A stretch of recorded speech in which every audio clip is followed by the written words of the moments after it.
You probably heard a ton of people say that emulation is illegal, and you've also heard some other people saying that it's perfectly fine.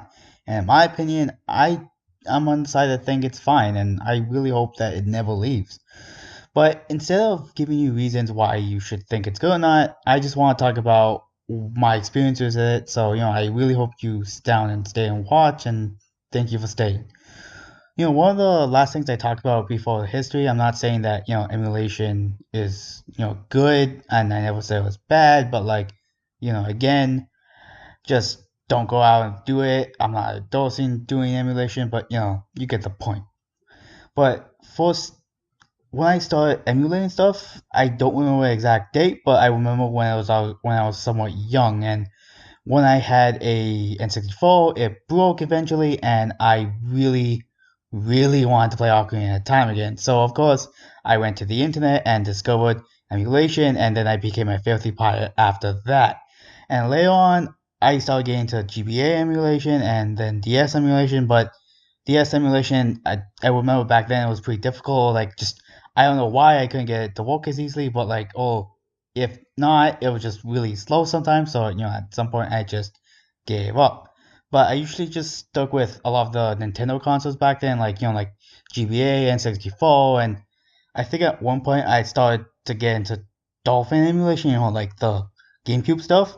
But back then I really had a bad PC, so I couldn't really play it because I remember I played Melee at like 30 frames a second, so like half the original speed.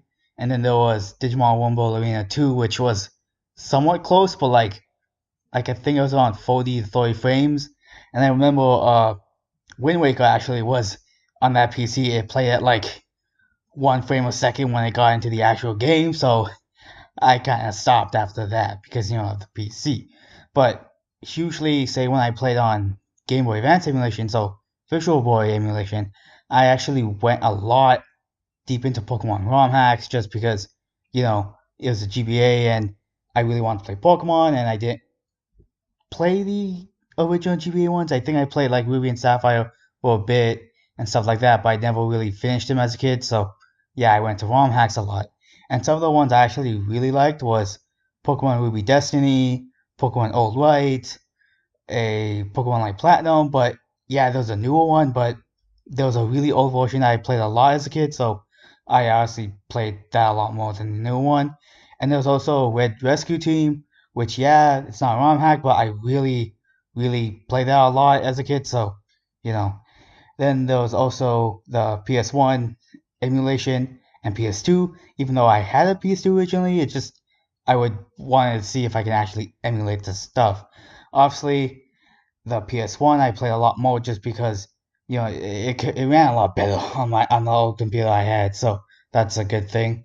But I think for PS1 I mostly just played on Digimon World 1, but now back then I couldn't really understand the mechanics because I was a kid and I probably just gave up really early. And I guess it was also the other ones, but I mostly just went with playing Digimon World 1 and maybe trying to play a bit of Final Fantasy 7, but you know. And then for other Sony consoles, I probably just did the PSP just because I actually had a PSP, but eventually, again, that broke, so I really wanted to play the Sky 2 again, so obviously I started playing that quite a bit, and then there was also the Yu-Gi-Oh games on the PSP. Obviously the ones I never had those originally, so I just started playing those ones. Actually, I remember on the Visual Boy, I started playing the Yu-Gi-Oh!